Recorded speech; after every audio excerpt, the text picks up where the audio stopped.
Friends, welcome back to my channel. आज हम बहुपद के कुछ महत्वपूर्ण प्रश्नों को करेंगे। जैसे सबसे मोस्ट आईएमपी क्वेश्चन है और सरल भी है।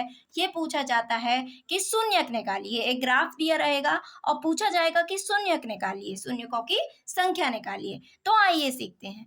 यहाँ पर दिया हुआ है y बराबर पी एक्स, जहाँ पी एक्स एक बहुपद है ना। तो आप ये भली भांति परिचित होंगे इससे कि y बराबर पी एक्स दिया हुआ है। तो इसके लिए y बराबर पी एक्स है, मतलब ये पूरा बहुपद किस में होगा? x में होगा। मतलब किसकी वैल्यू अपन को फाइंड करना है? x का मान निकालना है ना। तो जो मान होंगे वही तो क्या कहलाएंगे? शून्य कहलाएंगे।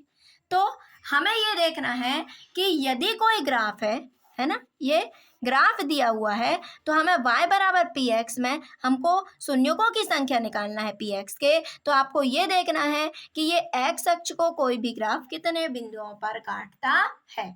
जैसे यहाँ पर देखो, ये क्या कहलाती है? x अक्ष कहलाती है ना, और ये क्या कहलाती है? y अक्ष कहलाती है ना। तो हमको यहाँ पर देखना है कि जो ग्राफ है वो x अक्ष को कितने बिंदुओं पर काट रहा है। हमको y में बिल्कुल ध्यान नहीं देना है। तो जैसे अपन ने देखा, ये x अक्ष पे एक और एक दो बिंदुओं पर काट रहा है, तो इसके शून्यकों की संख्या कितनी हो जाएगी? दो। जैसे एक ग्राफ दिया हुआ है, ये दिया हुआ है ना, ये x अक्ष को कितने बिंदुओं पर काट रहा है ना। तो आप बता सकती हैं 1 2 3 4, है ना। तो कितने बिंदुओं पर काट रहा है? 4। तो इसके शून्यकों की संख्या कितनी हो जाएगी? 4 हो जाएगी। चलिए अब हम बुक के कुछ प्रश्नों को देखते हैं। आइए यहाँ पर देखिए, ये जो ग्राफ है x अक्ष को कितने बिंदुओं पर प्रतिच्छेद कर रहा है? एक, केवल एक ही ना। तो आप लिख देंगे y बराबर पी एक्स के शून्यकों की संख्या एक है, क्योंकि ग्राफ x अक्ष को केवल एक बिंदु पर प्रतिच्छेद करता है। अब क्वेश्चन नंबर सेकंड देखो, यहाँ पर कितने कितने बिंदुओं पर प्रतिच्छेद कर रहा है? एक और एक दो। तो लिखोगी y बराबर पी एक्स के शून्यकों की संख्या दो है, क्योंकि ग्राफ x अक्ष को दो बिंदुओं पर प्रतिच्छेद करता है। अब यहाँ पर देखो, कितने बिंदुओं पर काट रहा है x अक्ष को? एक दो तीन, है ना। तो आप लिख दीजिए y बराबर पी एक्स के शून्यकों की संख्या तीन है, क्योंकि ग्राफ x अक्ष को तीन बिंदुओं पर प्रतिच्छेद करता है। आगे देखते हैं फोर्थ क्वेश्चन। आप लोग भी तो सोचिए, यहाँ पर देखिए कितने बिंदुओं पर काट रहा है x अक्ष को? केवल एक, है ना।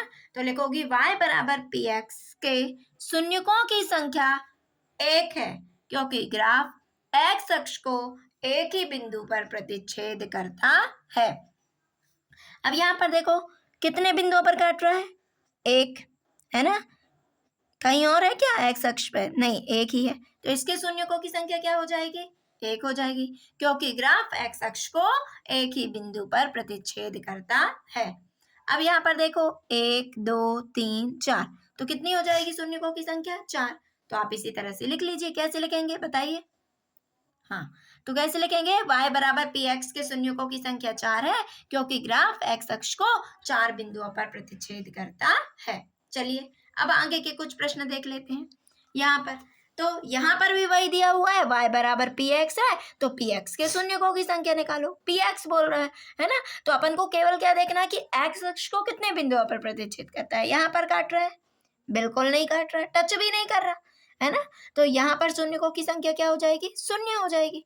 तो लिखोगे y बराबर पी एक्स के शून्यकों की संख्या शून्य है, क्योंकि यह x अक्ष को किसी भी बिंदु पर प्रतिच्छेद नहीं करता है। अब यहाँ पर देखिए, यहाँ पर क्या लिखोगी? यहाँ पर कितने बिंदुओं पर काट रहा है? एक। तो इसके शून्यकों की संख्या कितनी हो जाएगी? एक हो जाएगी। यहाँ पर कितने बिंदुओं पर काट रहा है? एक दो तीन, तो कितने हो जाएगी शून्यकों की संख्या? तीन हो जाएगी, है ना। अब यहाँ पर देखो, कितने बिंदुओं पर काट रहा है? एक और एक दो, तो इसके शून्यकों की संख्या कितनी हो जाएगी? दो हो जाएगी। तो शून्य यहाँ पर एक दो तीन चार, कितनी हो जाएगी शून्यकों की संख्या? चार हो जाएगी। एक दो तीन, यहाँ पर कितने बिंदुओं पर काटता है? तीन, तो इसके शून्यकों की संख्या कितनी हो जाएगी? तीन हो जाएगी, है ना। तो आप सिस्टमेटिक तरीके से लिख लीजिए, कैसे? जैसा बताया है कि शून्यकों की संख्या, और क्यों होगी? क्योंकि यह x अक्ष को कितने बिंदुओं पर काटता है। जितने बिंदुओं पर काटेगा वो उसके क्या हो जाएगी, शून्यों की संख्या हो जाएगी। बहुत ही आसान प्रश्न है, आप अभ्यास कर लीजिए, आप आसानी से इन प्रश्नों को कर पाएंगे। Thank you for watching.